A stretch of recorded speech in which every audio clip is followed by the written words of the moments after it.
Howdy folks, we are here today with another low elo game between Barkley in the blue, who's playing as the Malians, and Executioner's Bong in the red, who is playing as the Chinese. These players are roughly around 500 elo, just short of 500 elo, even though I would really love to see this start because I don't know if a 500 elo player can pull off a Chinese start. We are going to be watching this from the perspective of Barkley, because they had a much more interesting game. So let's start out and see where we go. Malians, of course, are known for Champscarls, which were champions with a, oh god, already we see some problems here, with a tremendous amount of pierce armor, and Chinese are known as an archer civ, so this should be kind of an interesting civ matchup. We've got one house. We do see, of course, the Chinese player starts out with no food, so they're not building any villagers. You would want to start with loom in that case. I've also got a sheep being taken away from the town center and a beautiful little block of houses going up here. You know, if you have the attention to detail to do something like this, it's not the worst thing ever. But generally, you probably want to be paying attention to more important things, like making sure that your goats are underneath the town center before you're taking them, rather than building houses in a perfect square. There's nothing wrong with this, but this is not what you should be focusing on. All right, now they're going in the town center. Okay, good. Got one down. We've got two down. Oh no. Oh, okay. It's not the end of the world. And you know, this is 500 elo, so it's not too bad. We are keeping up with fill production. Of course, as I say that, immediately they stop. You gonna make more vills? More vill? Like, literally, there's nothing else you could be focusing on right now. Okay, we'll come back to that. Scout. I can't tell where the scout's been clicked. Oh, there we go. There's the vill. And straggler tree. I don't know. No, you don't need to do this. You see a wood line here. You see what this is a beautiful wood line. Just go take this one, make a lumber camp. You have enough wood for it. And as we've gone over before in other videos, the reason for this is you see how far he's having to walk to go to and fro the straggler tree. If you put a lumber camp right up against those trees, the walking distance becomes much shorter, so it's much more efficient for them to drop off resources. Found all your goats. This is kind of awkward gold, really forward like this, but your main gold is back, so that's nice. You got your stone here, boar here. Don't know if we found the other boar. Another stone here. Oh, there's the other boar. So you found all your resources, and you found wood lines. And now oh god, we're on 3 goats with 9 villagers, 10 villagers. Ooh, at this point you want to bring in a boar, because these goats are not going to last much longer.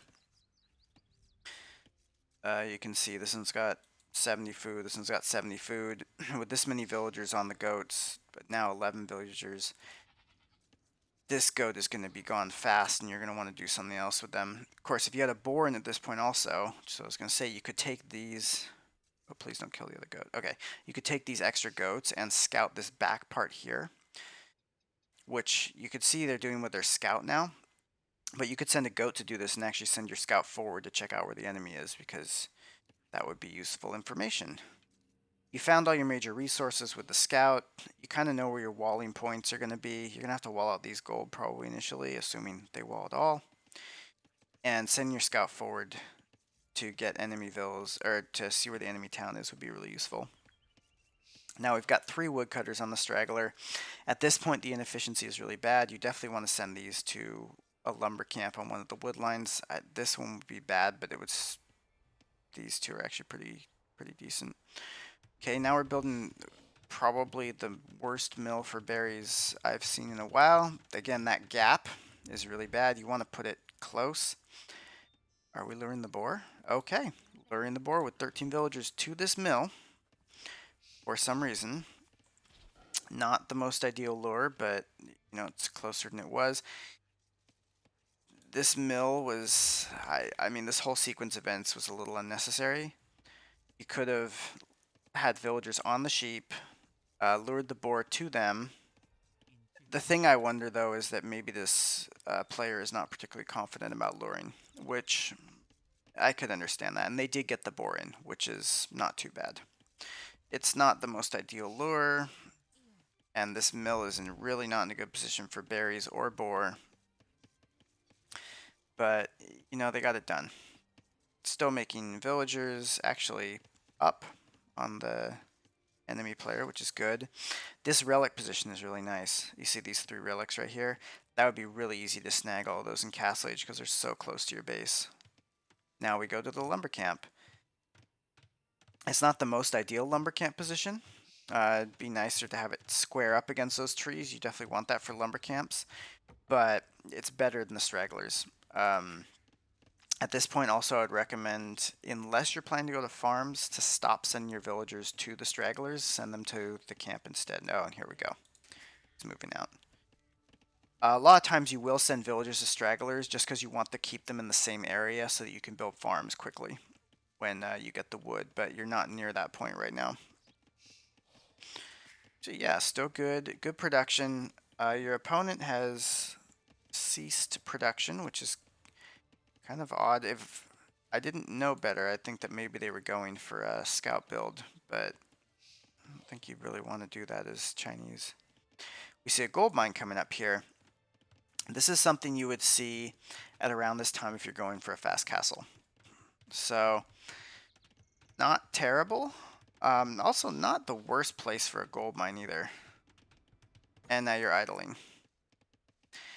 You don't want to do this. I can tell they're probably saving up food to get to feudal. This is kind of the result of not following a very clean build order, or really a build order at all. Generally, you don't ever want to idle your town center because you can see how long that took. And now you should go up. Your opponent's going up. What you doing? Okay, again, focusing on building these perfect little houses here. I want to focus on going up. Now, you had the food pretty well ahead of time, and you could have, your opponent would have still got up ahead of you, but you could have gotten up like right next to them. For feudal, it doesn't matter as much, but for stuff like castle and imperial age, that timing can be really important. Okay, we got another house here after this villager made a random trip to, I guess, pick up his wallet they dropped over here. Okay, we got a barracks, and we're making militia. Okay. Is this going to be a man-at-arms rush? Because it's too late for a militia rush. But we'll see. Also, you can see here at this point, too many villagers on the berries. They can't even all fit. You would have, especially with the amount of wood you have, you would have wanted to start pulling these off onto farms a long time ago if you're going heavy into food. If you're going into infantry, I actually would maybe pull a couple of these off onto gold, like maybe 2, and then just start building farms with them because you're going to need a really, really good farm economy. But now they're all idle. Your scout's doing a decent bit of scouting. At this point, though, you can be pretty sure because you haven't seen any major resources in this area. You can kind of see on the minimap, this is a neutral gold. There's not really anything else around here. That's also probably neutral gold. That your opponent, oh, and you can even see here, this is not neutral gold. So your opponent's in this area. So definitely paying attention. Oh, are you going to attack this? Nope.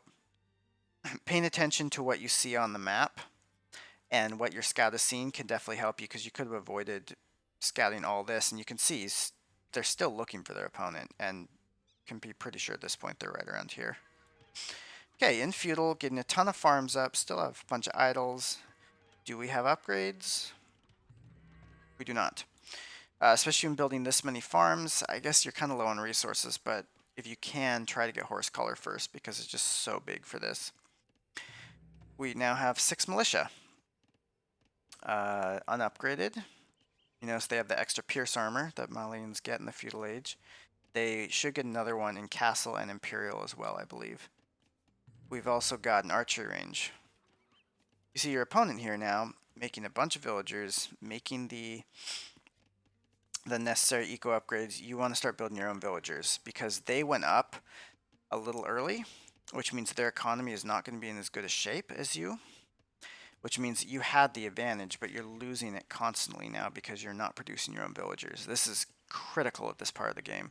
24 villagers is not enough. As we see supplies coming in, which tells us that this player is going to go more heavily into the militia line, since supplies reduces the cost of that. I forget if it's food and gold or just the food cost. And still no villagers. You have the pop space, you have tons of food. At this point I would just say just queue up 5 villagers and send them to wood even. You know, maybe you don't need wood. Okay, but you're going to have some extra wood and that'll be fine. It's better than not having the villagers out on the field. Having a villager on the field collecting a resource that you don't need is better than not having that villager at all, because then at least you have the resource, and if you need to, you can trade it, or you can move villagers around later on. We see man-at-arms coming in. If you really want to do a man-at-arms rush, these would already be forward, which you see we have found the enemy's position at this point. What do we see here? We see they have also built a nice little house block here. They've got some farms. TC's probably around here. And they've got their own barracks coming out. Oh no, it's blacksmith. Not barracks. Right, because this little triangle thing here. Triangle? You know what I mean, the L-shaped thing. That actually looks like they might be going for a fast castle. Or they could be opening scouts. But if they were opening scouts, those scouts should have been here by now. We see spears coming in. We see archers. We see man-at-arms. I would generally recommend not going into more than 2 types of units unless you know specifically your enemy is going for something else. Again, still no villagers, and now your opponent is getting up. They've got 7, almost 8 ahead of you, and that's really bad. You don't want to let Chinese Civ get that kind of a boom on you, because they will definitely take advantage of that. I do like the archer sword if you can afford them, because you know that the Chinese player is probably going to go into archers themselves. This is not a reason why you should make spears, by the way. If you saw that they were going into scouts and they had maybe 3 or 4 scouts, yeah, the spears would be warranted. But if they're going archers, probably skirmishers, both of those kill spears. If they're going archers because they know that you're making man-at-arms, then you would want to go maybe man-at-arms skirmisher to deal with that. Your own archers is not the worst idea. But yeah, the spears, I don't really understand the spears here. I also, you have a blacksmith. It would be good to get some upgrades. I don't see, this is just the bonus from the Civ. We have no attack, no armor upgrades on the archers. We have neither either. That was a funny rhyme. And having those upgrades is going to be crucial, because these men-at-arms are actually pretty powerful. You have +7, and then with that armor upgrade, they're going to have 3 armor, which even against an upgraded feudal age archer means they're only taking 2 damage, which is really good. And now, right now, they're going to be taking 3, which is it seems like a small amount, but it really adds up, especially because especially as an archer player tends to field 20, 30 archers. That can really add up over the number of arrows. You see the opponent going castle now with 38 vills. Kind of an odd castle time. On the other hand, our friend here, Barkley, just started making new villagers a couple minutes ago, so they're way behind. Got another block of houses coming up. Not a lot of urgency in making these. This is something you see in lower ELOs and sometimes in higher ELOs as well. There's just not a lot of urgency in making new houses. They get housed, they send a vill to make a house, they send maybe another vill to make another house. If you get housed at this point in the game, you want to send 4 vills immediately. Just take 4 off this wood line, make a house right here. It acts as a small wall, and in this case, and just keeps you from getting housed immediately, so you can get more vills out. And then you have another villager or 2 villagers building houses somewhere else. And that just means that you take off that immediate pressure of needing to get unhoused, but then you have something kind of long-term to back it up, but you give it that time to succeed. Because creating villagers at this point, Look at this. This player hasn't even caught up to their opponent in villagers, and their opponent's already hitting castle age. So they had that huge amount of, technically not TC idle time, but TC not creating villagers time while they were going to castle age, and you're still behind. And honestly, at this particular point, you should have already gone forward with this. You know your opponent's in castle age, which means with the economy that they have to have, they cannot have an army as big as yours. Oh, and we see upgrades coming in. Excellent. They found their blacksmith. Okay, we got armor. We've got. It'd be nice to get the infantry and attack upgrade in here as well, because you have the food for it. I believe it's only 150 food. But this army, you know it can still do damage at this point. And if you marched it, it's not actually that far to their base. You marched it forward, maybe take your scout and scout out to just see what's going on. You could do a little bit of damage while you're trying to rush castle yourself. This is, if the enemy decides to attack you 3 minutes from now, 4 minutes from now, they're going to be doing it with castle age units. And your army is going to really, really suffer against that. Because these units are just, they're very weak compared to crossbows, compared to pikes, compared to longswords. So the time to use this army to attack is actually, well, I'll say almost, this is a little late. We are going forward with it though. Okay. And this, you know, they look pretty. Going to the hill, the scout, scouting out this completely random thing that is not particularly helpful at all. While you're sending your army out, it's important to keep creating villagers. That's why you have town center hotkey. Ooh, nice. This is a good catch out. You see this? Your scout probably is going to deny this, but this is really good because you could see the enemy was trying to go to this. Again, I'm not sure why you went all the way around here. Maybe they assumed... Oh, you know what? They just clicked it. The enemy walled here. That's clear. Okay, so they just clicked their army forward. That makes sense. I wouldn't be focusing so much on this. Yeah, you're going to deny them some resources, but there's no villagers here at this point. If you deny this area, they can't build this anyway.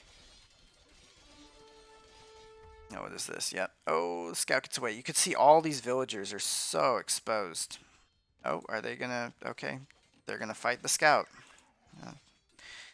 Yeah, this army needs to come forward here. You could see those skirmishers coming out.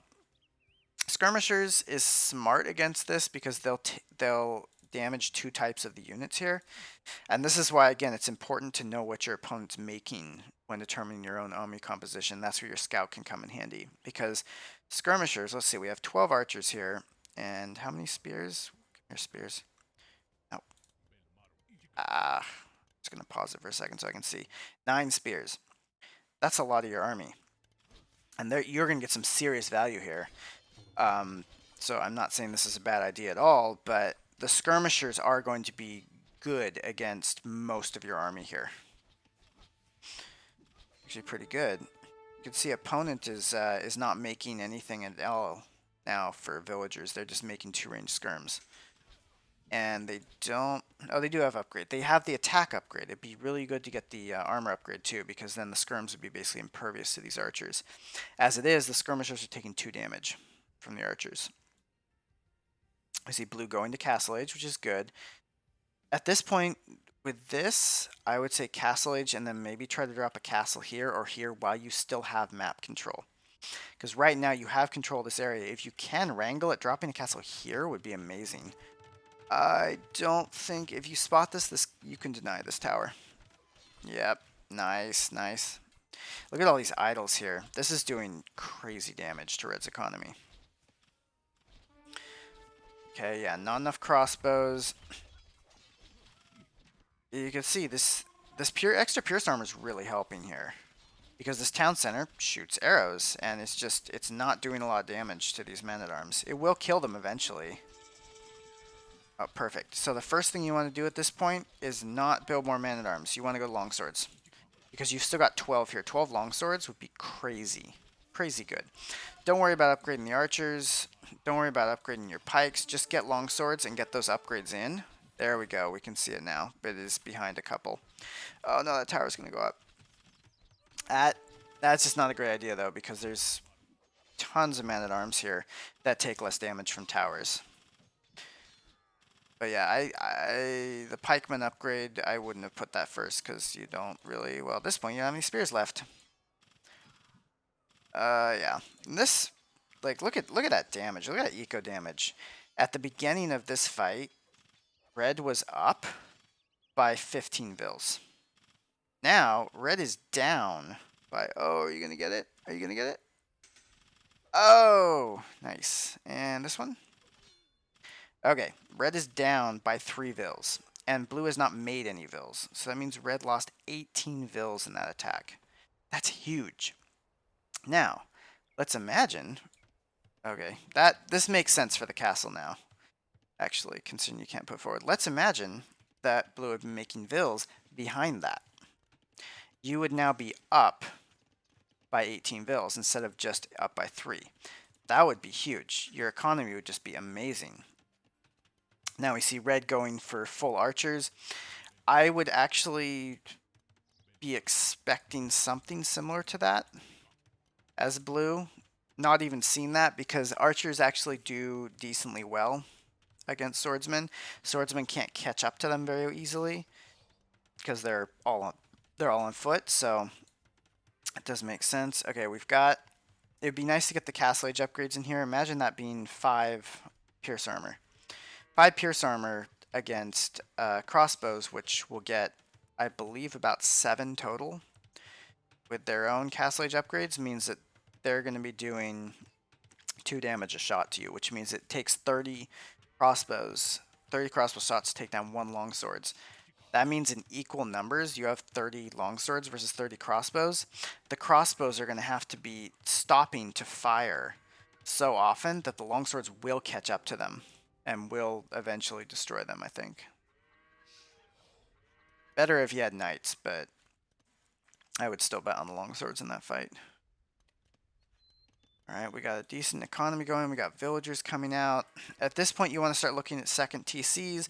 You definitely have the wood. You definitely have the stone. You don't have the food, but it might be good to just take half these villagers off of wood and send them to farms at this point, because you can tell you don't need the wood, especially if you're going more heavily into infantry. Infantry doesn't generally need a lot of wood. Pikes do, but they don't really even need that much. But having an extra TC, which you can assume your opponent is going to be on at some point because you already saw them building that one, means that you're going to be getting more villagers out. You have a small lead right now, and you can probably kind of assume that you have a lead based on the fact that you did such a good raid against them. And now's the time to keep that lead. This would be a good spot for a town center. This would be another good spot. This is kind of awkward because the best town center spot for these golds would actually be where you put that castle. But even here wouldn't be too bad either. And you can see the monastery for grabbing these relics. I like that as good map presence. Also, another good thing to have would be making more barracks. Your longswordsmen are frightening, but you are limited in the amount of them that you can make because you have 1 barracks. You clearly have the wood. Just throw 4 of them down. What's the worst that's going to happen? You're not going to need them? Then, okay. You know, it's like you weren't using that wood for anything else, but it can be really nice to have 5 or 6 barracks and then just suddenly need to queue up a bunch of longswords and they just come streaming out because you have so much production. We're again seeing that really weird army comp. We have 3 Gabettos, we have 2 pikes, 2 crossbows, and 12 longswords. It's kind of weird. Just generally you want to stick to 1 to 2 army types because if you're trying to diversify like this, you have to get so many upgrades. You have to just focus on building so many more production buildings that you end up not having enough of anything.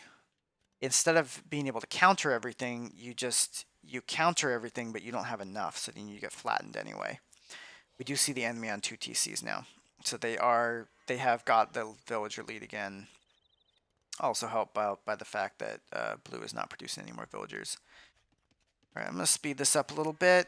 This wood line's starting to run out. It might be time to go to a second wood line, or actually even this back one. This is not a great wood line, but it's safer. We got a university coming out, okay. And I can see a monk being created, which is awesome. And yeah, at this point, you probably want to migrate some of these villagers to another wood line. Monk coming out to grab relics. You see enemy monk coming out too, so they must have, maybe they spotted this one. Oh, here's the migration of villagers. Let's see, where are they going to go? This, yeah, where are they going? Oh no. Okay, so let's break down this lumber camp. For one thing, you don't want your lumber camp far away because you want your villagers to be able to quickly drop off, get back to work.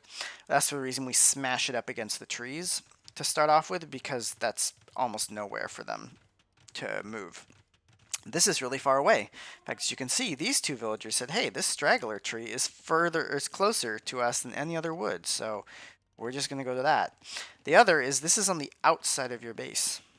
Putting it in here allows you to, not that this player has walled a lot, but if you are walling, you can wall here, you can wall here, and that lumber camp is still safe. Yeah, they might still range it with archers, but here, let's say they range you with archers, you're going to have to run all the way around, you're going to lose 4 or 5 villagers. This is a dangerous place for a lumber camp. But we see going up to Imp, and this is good, because you have an army. You have to assume that Red has an army as well, but you've got a decent army, and if you get Imperial, you automatically get another Pierce Armor, which if you got your Castle Age upgrade and started researching the Imp upgrade as you headed up to them, that would mean, I don't remember the Imp upgrade gives +2 or +3. Let's find out. Or, sorry, +1. I think it gives +2? +2 Pierce. So that means that we would get, we have 4, we would get an extra 5, we would get 6 from the Castle Age, and then you get 2 more for the Imperial Age, which gives you 8 Pierce Armor against crossbows, which means they're doing 1 damage. That's crazy. That means you need 60 crossbow shots to take out a longsword, and you can assume with constant production, which is not happening here, that the enemy probably has a similar amount to what you have. You get to Imperial Age, you get these up to longswords and start researching that stuff because you see plenty of eco here. As you're heading up to their base, these become some really scary units. Now, let's say, imagine that you've gone before and you had 4 barracks producing these. You'd have 40 of them at this point, and also maybe a little bit more gold. But what do we do when we hit Imp? We start making crossbows. Okay, going to gold. So the player does recognize need more gold, and now we're getting Arbalist. I mean, yeah, you have 10 crossbows, but you shouldn't have. There we go. There's Two-Handed Swordsman. You see that coming in. That's going to be really good. But these 10 crossbows could have been two longswords, which would have been Two-Handed Swordsman soon, and they would have been very frightening to deal with. This game could have been over if you just now march these in and get the right upgrades. We see conscription coming in, that's good, but what we don't see is the blacksmith upgrades. These are still on feudal upgrades. We haven't even gotten the Castle Age upgrades, and that is really important because even with Castle Age upgrades, these are still going to be 5 or 6 Pierce Armor, which is huge. Now you can see, Two-Handed Swordsmen, they do a lot of damage here. Also, what are we missing? Villagers. We are at 44 to 66 villagers. That is, yeah, not enough. You need more. You need more villagers. You need the economy. The reason that you have no gold, you have no villagers. You could have, at this point, 20 more villagers on each of these resources and just have a crazy army. I'm going to speed up a little bit just to, because this player is, okay, now we're going to champion and then getting pikes. Probably they're getting pikes because they're saying, I need something, but I don't have the gold. Well, you could just hold on to that gold, or that food, and wait. Champion, we have 70 health. It now takes, let's say we got all the upgrades on these. We've got champions, 70 health, 8 armor. Even an arbalist, I think, only does 1 damage against that. Then it takes 70 arbalist shots, and you better assume that your opponent has arbs. The thing is, Chukanus actually become really effective against this. Normally, their additional arrows that they fire don't do a lot of damage. They do, I believe it's either between 1 and 3 damage, something like that. They're only doing 1 damage against you, but they're firing 5, 6 arrows, which means they're actually doing 6 damage, whereas a regular arbalest with a single shot is doing 1 damage. So Chukanus have an incredible amount of value against Hascarls, Champscarls, things like that. Housed again. We see Trebs coming out. I like the Trebs. I like the Mangonels, especially when you know you're going to be facing archers. Mangonels are really good against that.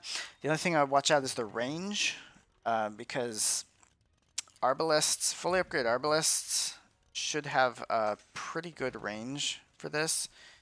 And especially, again, they have really good pierce armor, but Chukanu are pretty good against that because they fire a ton of arrows that each do 1 damage, but still a lot of damage. The reason for that being, because I don't know if everyone knows that, if you have more armor than your target's damage, you still, I don't know where that guy's going, you still end up doing 1 damage. That's the minimum amount of damage you can do per attack, which means that a Chukanu, which fires, I don't know how many shots, let's say it's 6, they fire 6 shots, they are going to be doing at minimum 6 damage with those shots. It doesn't matter how much armor you have. So in this case, it just helps because they do more projectiles rather than Arbalest, which does 1, so they can only do 1 damage max. The Chinese player going for Scorpions is really smart. If they mass 20 of these, that wrecks all of this. Scorpions do pierce damage, but it goes through units. So you got a bunch of massed up units like this, it'll go through all of these and damage all of them in a line. And I believe it's got some splash as well. Chinese also have rocketry, which I imagine is what they just researched, that does an extra 4 damage on the Scorpions, which can help negate a lot of that. We see the other armors coming in now. These are very powerful. And this is actually kind of a scary army.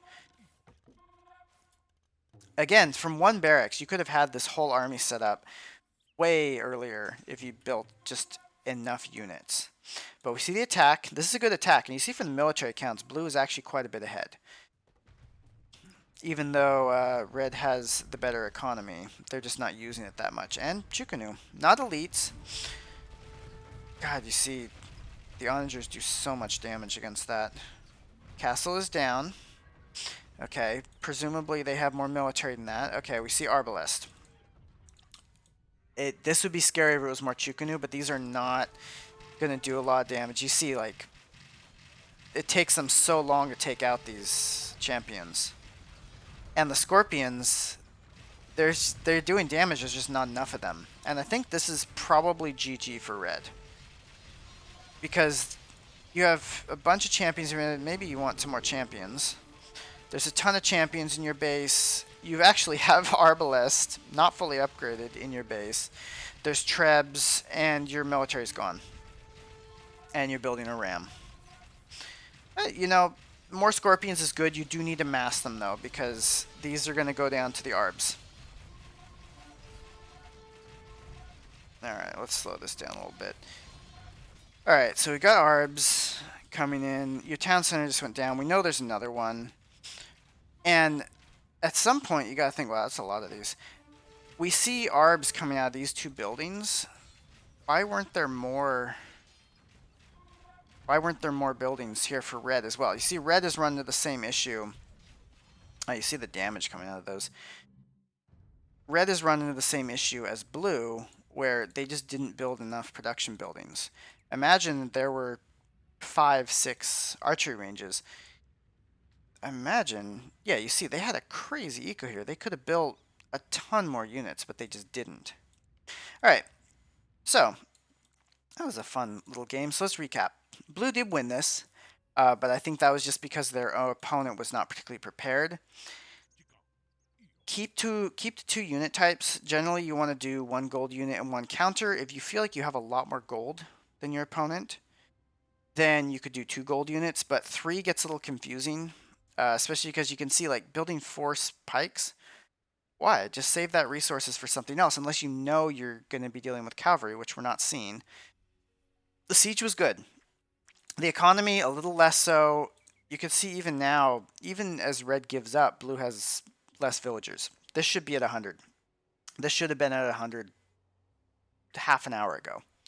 It could have been done. Well, maybe not half an hour, but you know what I mean. That you need to produce more villagers. What your villagers were doing, not too bad. This wood line, You could see they did eventually build another lumber camp, and that was good. Wasn't amazing. I would have gone for almost even maybe this one, because you have your castles here. Having your villagers closer at hand to repair your castles would have been useful, but then also that's kind of a little dangerous for raids. So yeah, I think the biggest thing here was again villagers, but then the other one was build more production buildings. We do see at the end here they did build some buildings in the back of their base. First of all, that's not where you want to build your siege workshop, because the siege workshop, the siege is slow generally, and you don't want it to have to move through your entire base. You want to build these closer. At the very least at the front of your base or on the enemy's base if possible.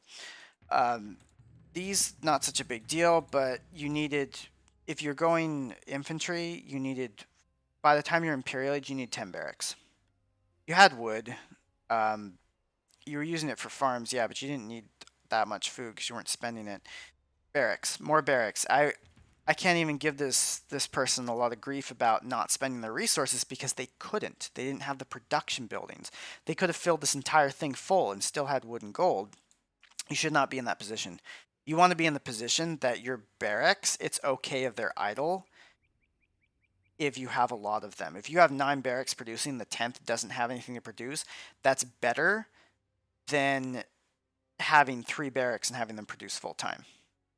You want to get those units out. This army, while it was overwhelming eventually, if you get that army out earlier, you attack more in Castle Age, you have the bigger army in Imperial, and you attack sooner, and you just have more production, I guarantee you go up 300 elo.